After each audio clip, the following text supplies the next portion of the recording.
아멘. 일주일 동안 잘 사셨습니까? 날씨가 갑자기 덥지요. 예. 저는 더위가 오면 걱정이에요. 여성 동지들은 바람이 잘 통하지만 목사다 보니까 옷을 벗을 수가 없어갖고 날씨가 더워지면 그러면 고민이 돼요. 그래서 전에 교회를 섬길 때 어른 목사님들 여름에 보면 양복의 뒤에 소금이 쩔 정도로 거기 땀을 흘리더라고요. 아이고, 영감님 왜 저렇게 흘릴까 생각했는데 저도 동일하더라고요. 땀이 많이 나요. 그래서 이 더위를 또 어떻게 이길까라는 걱정 때문에 어떤 데는 아이고 어떡하지 라는 생각도 들기도 합니다. 어쨌든 여러분 더위 잘 이겨냅시다. 벌써 여름이 와가지고 이렇게 7월달 8월달 어떻게 하죠? 어쨌든 우리 안에 어떠한 날씨가 있을지라도 우리 성령님의 붙드심 가운데서 평강의 은혜가 함께하기를 소망합니다.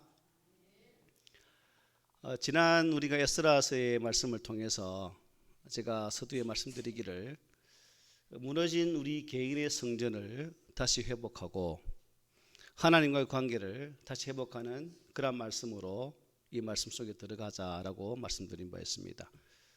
지금까지 보았던 1장의 말씀 속에서 하나님의 감동을 받았던 고레스가 조서를 내림으로 이스라엘 백성들이 포로에서 본토로 돌아가게 되시는 은혜를 받게 되시고 또 이스라엘 백성 모든 사람들이 돌아옴에 있어서 유다와 베냐민 지파였죠.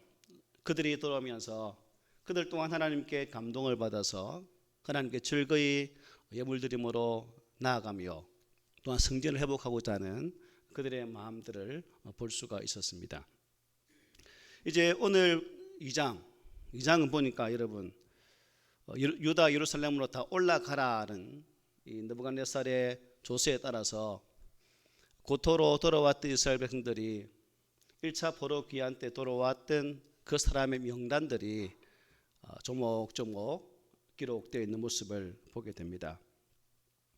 왜 하나님께서 에스라를 통해서 2장에서 포로 귀환 자들의 이름과 또한 지파별 명단과 제사장, 레위인들의 이 명단을 구분해서 이 말씀을 기록하게 하셔서 우리로 하여금 보게 하시는 것일까?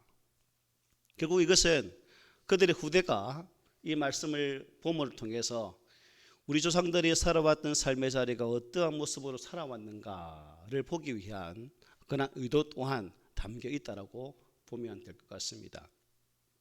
그리고 저는 이제 이 말씀을 보면서 고민을 참 많이 했습니다. 제목을 뭐라 하지? 이렇게 바꿨다, 저렇게 바꿨다 하다가 결국 이제 한 사람의 초점을 맞추어서 오늘 말씀을 보고자 합니다. 이 2장 말씀 쭉 보면 뭐가 많이 나와 있습니까? 이름이 많이 나오죠. 보니까 1절에서 20절은 1차 포로 귀환 자들의 이 가계와 그 수를 밝히는 서문, 즉 가계별 귀환 자들의 수를 언급하고 있는 것을 보게 되고요. 그리고 21절부터 35절은 출신지 혹은 귀환지별로 귀환자들의 수를 언급하고 있음을 보게 됩니다. 그리고 이어지는 36절로 39절은 귀환 제사장들의 가계별 수를 말씀하고 있고, 그리고 40절로 42절은 레위인들의 수를 기록해 주고 있는 것을 보게 되죠.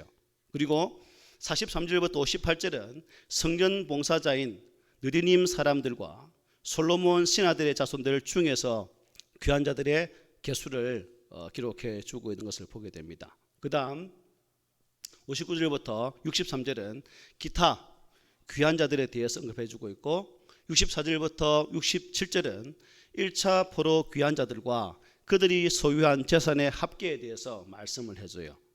그리고 68절, 69절은 성전 재건을 위한 족장들의 예물 봉헌에 대해서, 마지막 70절은 제사장, 레위인, 백성 일부, 노래하는 자, 문지기, 느디님 사람들이 각자의 성읍에서 살았고 일반 백성들 또한 역시 각자의 성읍에서 살았다는 내용으로 오늘 2장을 마무리해 주고 있습니다. 이러한 본문에 의하면 1차 포로 귀환 자들의 총수는 노비들과 노래하는 자를 다 포함해서 49,897명이라고 딱 기록해 주고 있습니다. 이들 중에서 제사장과 레위인 그리고 느디님 사람, 노비 등을 제외하면 대부분 과거 남유다에 속했던 유다와 비냐민 지파의 사람들이다. 지난 시간에도 말씀드렸죠. 그러한 이유로 저자는 이 귀한 자들의 수를 기록함에 있어서 굳이 지파별로 기록하지 않고 가계별로 또 출신지별로 이렇게 기록을 해주고 있는 거죠. 이후에 이스라엘 자손들은 흔히 유대인으로 불리게 됩니다. 그리고 이것은 이스라엘 자손들의 귀한지가 과거 남유다의 땅이었기 때문이기도 하죠. 또 다른 이유는 포로 귀환이 유다 지파 사람들 중심으로 이루어졌기 때문에 또 그렇게 호칭을 하고 있습니다. 본문에 언급된 귀환자들 가운데 특별히 여러분 36절부터 39절에 기록되어진 이 제사장들의 수를 보면 4,289명으로 레위인의 341명에 비해서 10배 이상이나 많은 것을 보게 됩니다. 그리고 전체 귀환자의 약 10분의 1에 달하는 숫자죠.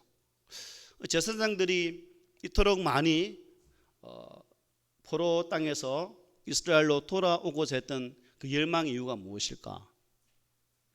저는 이것을 보면서 그 제사장들이 하나님 앞에서 바르게 서 있었고 또 이들이 존재했기 때문에 이스라엘 백성들이 포로지에서 약 70년의 삶을 포로로 살아가면서도 그들의 정체성, 유다 민족이 가져야 할 신앙적 특별한 그 사상들을 잃지 않고 존재했던 이유가 바로 이들의 열정에 있지 않을까라는 생각도 가져보게 됩니다. 이제 이들이 돌아왔기 때문에 이 제사장들 중심으로 이스라엘 땅에서는 그야말로 하나님께서 기뻐하신 나라, 신정국가로서의 기초를 쌓게 되어지고 이들의 헌신을 통해서 이스라엘 백성들이 하나님께서 원하시는 그러한 나라로 세워져 가는 것을 보게 됩니다. 그래서 이러한 본문 우리에게 주는 영적 교훈은 무엇일까? 오늘날 베드로는 우리에게 왕같은 제사장이라고 우리에 대해서 말씀을 하죠. 왕같은 제사장. 여러분도 왕같은 제사장으로서 역할을 잘 감당하고 계십니까? 어떤 것 같아요? 하나님에 대한 열정, 나로 말미암아 하나님을 향한 나의 가정을 예배하는 가정으로 세우고자 하는 그 뜨거움이 여러분의 가슴 속에 살아 계십니까?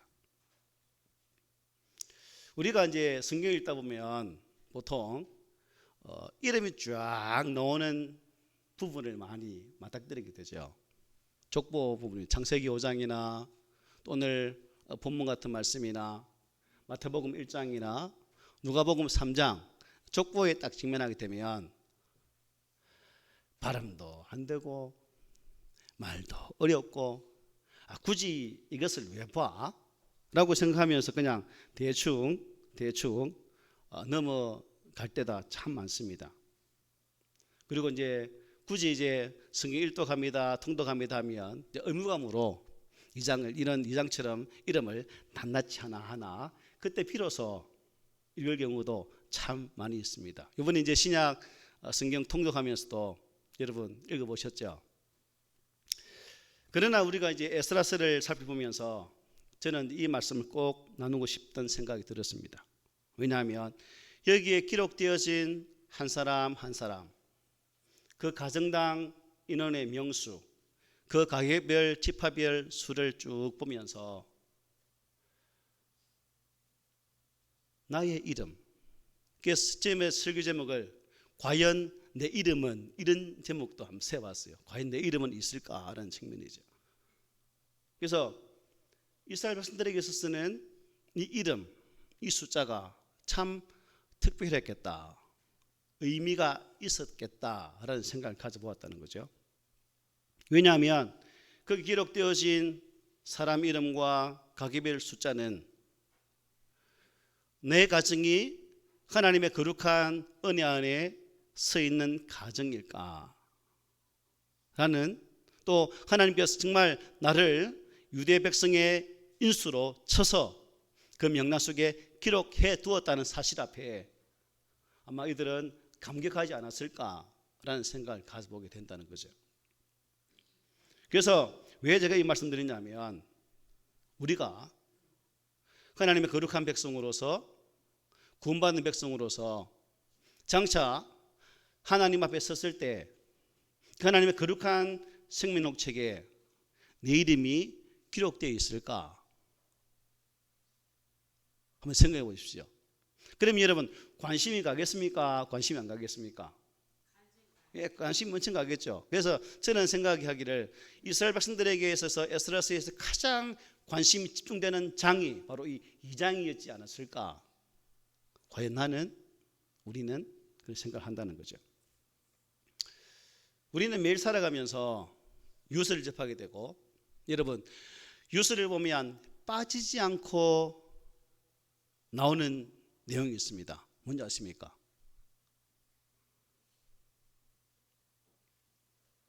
그날의 사건 사고입니다. 그 사건 사고를 통해서 사람이 몇 명 죽든 몇 명 다치든 상관없습니다. 매일 한 명 죽든 많이 죽든 항상 그날의 사건 사고는 뉴스를 통해 항상 나오게 되죠. 어느 지역에서 교통사고가 나서 몇 명이 죽고 몇 명이 다쳤더라. 또 어느 나라에서는 비행기 사고가 나서 비행기 타고 있던 모든 사람들이 다 죽었더라. 또 어떤 지역에서는 지진과 이런 것을 통해서 많은 사람들이 고통을 받고 있고, 어떤 지역에서는 또 전쟁을 통해서 이러한 어려움을 당하고 죽고 부상자가 몇 명 발생하였더라는 내용들이 뉴스에 꼭 등장하죠. 그런데 우리는 여러분, 그 숫자들이, 여러분 혹시 좀 끝에서 그 숫자를 보고 계시면 계십니까? 몇 명이지? 이름이 뭐지? 혹시 그렇게 그 사건 사고를 아주 정신 바짝 차려서 듣는 분 계십니까? 없을 거예요. 그냥 대충 흘러보내죠. 아, 사람 많이 죽었네. 아이고, 큰 사고 났네. 아이고, 어떡하지? 이 정도죠. 왜 그런지 아십니까? 그 사건을 당한 그 사람이 나와 직접적인 연관이 없기 때문에. 만약 그 비행기에 우리 가족이 탔다면 여러분 어떻게 하겠습니까? 난리 나지. 오늘 트르키예에 우리 가족 여행 갔는데 그 지역이 지진 났어. 아이고, 어떡하지? 아마 밤잠 안 자고 가고 차 타고 서울 가서 대사관 찾고 난리 부르스를 아마 뜰 거예요. 왜? 나와 관련이 있는 사람이기 때문에. 마찬가지로 오늘 우리가 이 본문을 접하면서 과연 하나님의 거룩한 책에 내 이름이 어떻게 기록되어 있을까라는 그러한 측면에서 이 이름들을 하나하나 불러가며 기록해 본다면 아마 우리는 머리가 쭈삣쭈삣 설 거예요. 내 이름 없으면 어떡하지? 내 이름이 있을까? 나름대로 신앙생활을 했는데 없으면 어떡하지? 라는 생각이 쓰나미처럼 쫙 밀려올 수도 있지 않을까라는 생각도 가져봐요. 근데 여러분 어떻습니까? 확신이 있습니까? 하나님의 거룩한 생명록 책에 박아무아무개 내 이름이 떡하니 진하게 기록되어 있을 것으로 확신하십니까? 어떡하지? 확신을 못하시네. 이런 질문 앞에 우리는 당당하게 예라고 말을 해야 되죠. 왜? 나는 구주 예수 그리스도를 믿고 그분을 통해서 하나님의 자녀가 되는 권세를 받았기 때문에. 안 그래요, 여러분? 이 확신이 없으면 오늘 본문, 오늘 설교도 아무 의미가 없는 그냥 저 혼자 이렇게 말하다 끝나는 그런 말씀이 될 것 같아요. 오늘 본문에 기록된 수많은 사람들 이름과 그 숫자, 여러분, 이것은 결코 지루한 것이 아니라는 거죠. 나의 이름과 또한 내가 장차 하나님의 거룩한 책에 어떻게 기록되어 있을지를 미리 볼 수 있는 그러한 연상선상에서 이 말씀을 보게 될 때 참 우리는 가슴이 뛰게 될 겁니다. 큰 교회에 있으면 항상 11월 달 12일 되면 뭘 하냐면 교회 요람을 만듭니다. 교역자들이 그 요람을 보고 참 여러 명이 돌아가면서 수정하거든요. 그런데 꼭 틀린 게 나와요. 희한하죠. 그러면 사무실에 전화 바리바리 옵니다. 왜 우리 이름 빼먹냐고, 왜 우리 이름 빠졌냐고, 왜 내 아이 이름이 요 모양이냐고, 내 주소 틀렸고 내 전화번호 틀렸고 왜 교역자들 뭐 하냐고 전화 엄청 옵니다.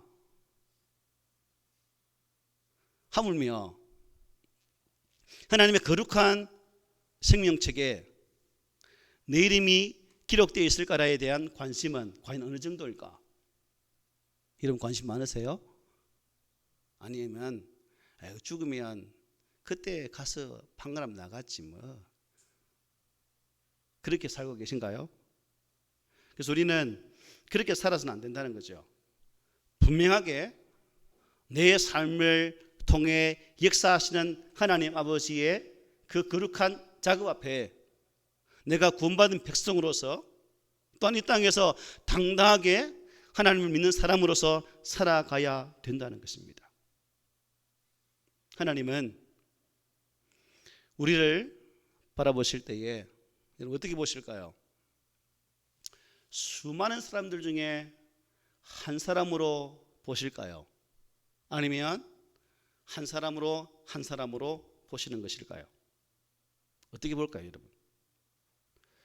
자, 오늘 본문에 보면 제가 한번 읽어볼게요. 이렇게 되죠. 바로스 자손이 2172명이요, 스바다 자손이 372명이요, 아라 자손이 775명이요, 바모압 자손 곧 예수아와 요압 자손이 2812명이요. 자, 일자리 단수까지 정확하게 기록해 주고 있죠. 이게 무엇일까? 하나님은 택한 백성들을 기억하실 때 두리뭉실하게 그냥 누구 집안 이렇게 기억하는 것이 아니라 한 사람 한 사람을 어떻게 해요? 기억한다는 거예요. 한 사람 한 사람을.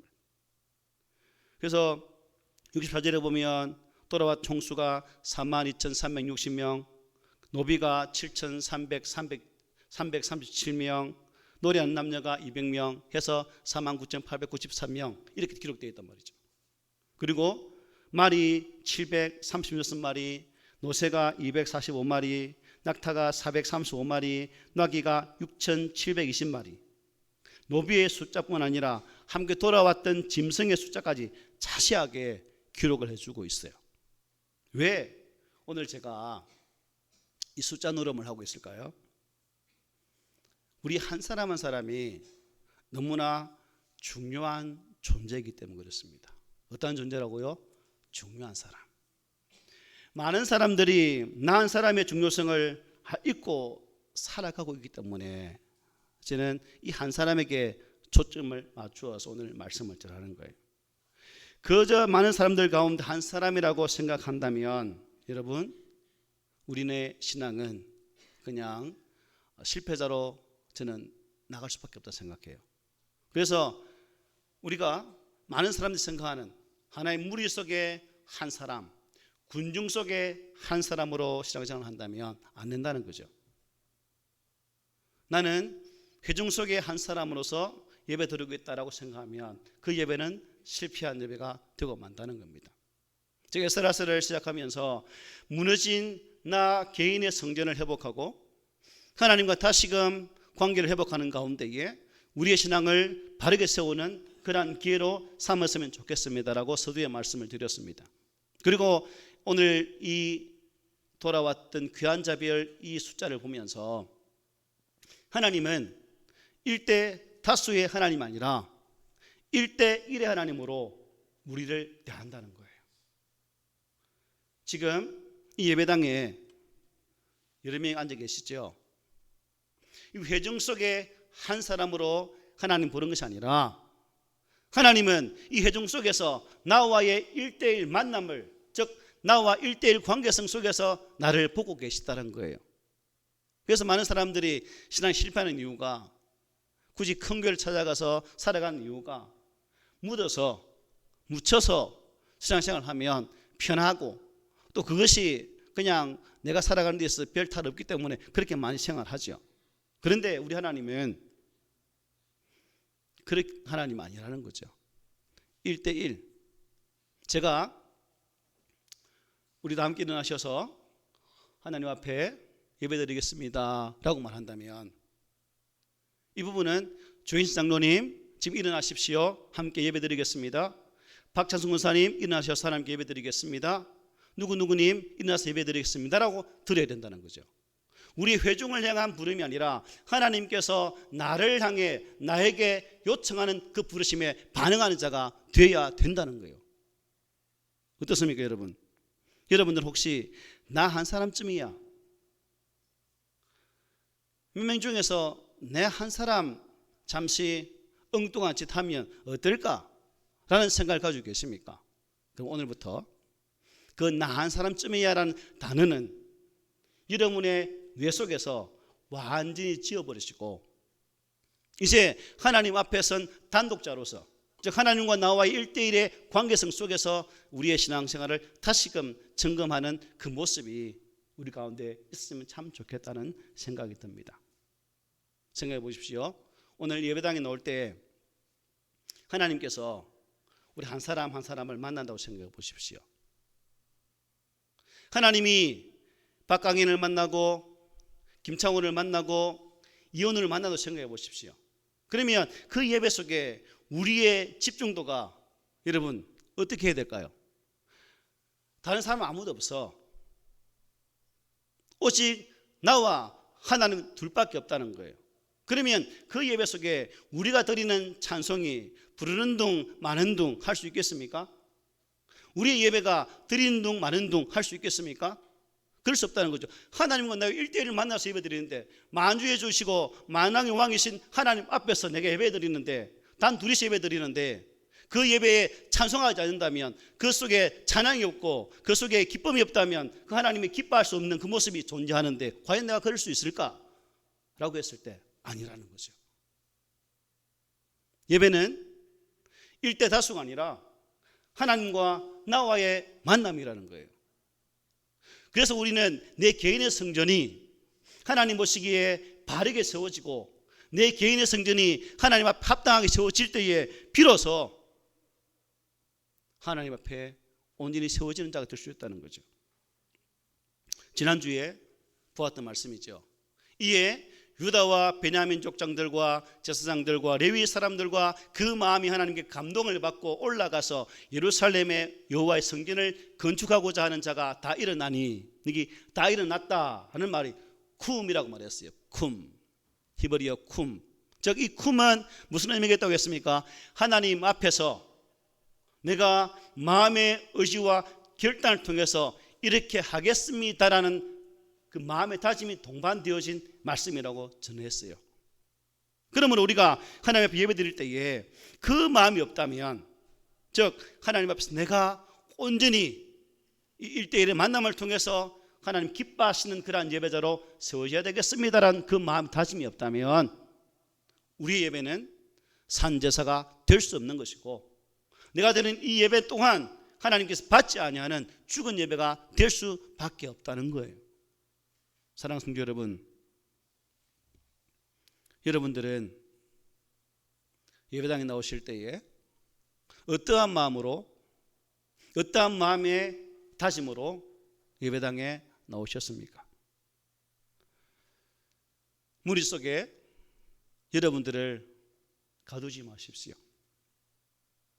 회중 속에, 군중 속에 여러분을 방치하지 마십시오. 하나님은 지금도 나와 1대1의 만남을 통해서 이 예배 속에서 만나기를 원하시는 것이고, 또한 그 하나님께서는 나를 통해 영광받기를 원하신다는 사실을 우리는 결단코 잃어서는 안 된다는 사실입니다. 내가 편한 것이 하나님 앞에는 죄가 된다는 거예요. 예배드림이 편함이 하나님 앞에는 영광을 가리게 된다는 사실. 그럼 우리가 영광 가리지 않기 위해서는 최선으로 예배드리고 집중해서 예배드리고 이 예배 시간에는 하나님과 나밖에 없다는 그 분명한 생각으로 예배드릴 때 그 예배가 비로소 하나님이 기쁘게 받으시는 산제사가 될 수 있다는 거예요. 오늘 본문 62절을 한번 보십시오. 우리 함께 읽어봅시다. 시작. 이 사람들은 계보 중에서 자기 이름을 찾아도 얻지 못하므로 그들을 부정하게 여겨 제사장의 직분을 행하지 못하게 하고. 제가 이 말씀 보면서 와 무서웠어요. 소름이 꽉 찍히더라고요. 제사장인데 명단 보니까 이름이 없어. 이름이 없다는 것은 그들의 제사장이 어떤 상을 부정하기 때문에 야 너 제사장 못해 라는 거거든요. 하나님 앞에 갔는데 하나님이 몇 페이지 야 니 없다.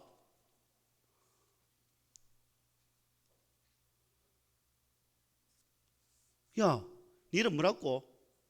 없는데 어디 갈래요 여러분? 하나님께 준비되어지고 예비된 제사장이 부정했기 때문에 제사를 드리지 못하도록 하기 위해서 그 이름을 빼버렸다는 거예요. 그 계보에서. 계속 20장에 보면 누구든지 그 생명책에 기록되지 못한 자는 다 불못에 던진다라고 말씀하고 계십니다. 여러분들의 이름 석자는 하나님의 생명책에 분명히 기록되어 있습니까? 교회는 하나님의 거하실 처소로 지어져 가야 합니다. 그 성전에 못 하나가 빠져서 성전이 이루어지지 못할 수도 있습니다. 벽돌 한 장이 없어서 완성되지 못할 수도 있습니다. 내 개인의 몸의 성전이 어떠한 부분이 부족해서 하나님께서 기뻐하지 아니한 그러한 전이 될 수도 있다는 거예요. 하나님의 부르심 가운데에 잘못된 부르심이나 쓸데없는 부르심이 계실까요? 없습니다. 우리 하나님은 실수가 없는 분이시니까. 그렇다면 내가 하나님의 부르심 앞에 반응하여서 주의 예수 안에서 구원받은 백성이라고 생각하고 믿고 있다면 우리는 이제 그 부르심 앞에 어떻게 반응하는 것이 나의 성전을 바르게 짓는 것일까? 답은 정해져 있죠. 내 심령이 하나님의 거룩한 말씀 앞에 겸비하고 또 매 순간마다 내주하시는 성령 하나님의 도우심 가운데 거하면서 그분의 충만하심이 내 속에 역사하실 때에 순종함으로 나가는 그자, 바로 그분이 하나님 앞에 서 있는 한 사람이 될 수 있다는 사실이에요. 나는 하나님 앞에 서 있는 매 예배 시간마다 내 삶의 자리에서 1대1로 그 만남을 이루고 있는 그러한 하나님의 자녀인가? 한번 생각해 보십시오. 성경은 교회를 몸에 비유하죠. 몸의 기능 중에서 어디 한 곳이라도 문제가 생기면 몸 전체가 고통받는 건 당연한 거죠. 제 기능을 하지 못합니다. 우리 어르신들 그렇게 힘드시죠? 몸이 편해서 힘든 겁니까? 불편해서 힘든 겁니까? 불편하니까. 불편하면 거동 자체가 힘들어요. 우리의 몸이 꿈이 있는 교회라는 이 몸 하나가 제대로 움직이기 위해서는 우리 각 개인 한 사람 한 사람이 하나님과의 관계를 잘 맺고 있을 때에 비로소 건강한 교회가 될 수 있다는 거예요. 하나님이 천국 가면 꿈이 있는 교회, 하만제일교회, 함성교회, 가야교회 이렇게 안 불러요. 누구야? 누구야? 불러요. 여러분 단체로 안 부릅니다. 말씀 마치겠습니다. 제가 흥분하면 안 되니까. 우리는 모두 일어서야 됩니다. 왜 제가 흥분할까요? 너무나 귀중한 진리이기 때문에 내가 하나님과의 1:1 만남 속에서 그 만남을 제대로 이루고 있는 하나님의 참 자녀인가? 라는 이 질문에 우리가 반응하지 못하면 안 되니까. 여러분, 우리는 이대로 앉아있으면 안 된다는 거죠. 우리 모두는 우리 삶의 모든 부분이 회복되어져야 됩니다. 예배의 삶이 회복되어야 되고요, 기도가 회복되어야 되고요, 섬김이 회복되어야 되고, 우리의 헌신이, 말씀이 회복되는 삶을 살아야 비로소 하나님의 거룩한 제사장 역할을 감당할 수가 있는 거예요. 바라기는 우리 꿈 있는 교회 여러분들이, 여러분 한 사람 한 사람들이 회복되어서 하나님의 교회가 회복되어지고, 점차 믿는 자를 바라보기 힘든 이 시대 속에서 여러분 한 사람 한 사람이 하나님이 바라보시는 바로 그 한 사람, 하나님이 기뻐하시는 바로 그 한 사람, 하나님이 찾으시는 바로 그 한 사람, 여러분들이 되셔서 우리 안에 진정한 회복의 은혜가 정말 감동으로 밀려오고, 그 감동이 옆에 있는 또 다른 자에게 은혜를 끼칠 수 있는 그러한 역할을 감당한다면, 우리 하나님은 우리 안에 귀한 역사하심으로 하나님의 일들을 이루어 가실 줄 믿습니다. 수만 명이, 수천 명이 모인 교회가 그 일을 감당하는 게 아니에요. 하나님 앞에 바로 서 있는 한 사람을 통해서 그 일은 이루어지는 거예요. 그러므로 저와 여러분들이 이 하나님의 거룩한 부르심 앞에 회복되어지고 바로 서서 일어남으로 주님의 뜻을 이루기에 부족함이 없는 그러한 성도로 살아낼 수 있는 복 있는 자가 되시기를 오늘 말씀으로 권면을 드립니다. 아멘. 아버지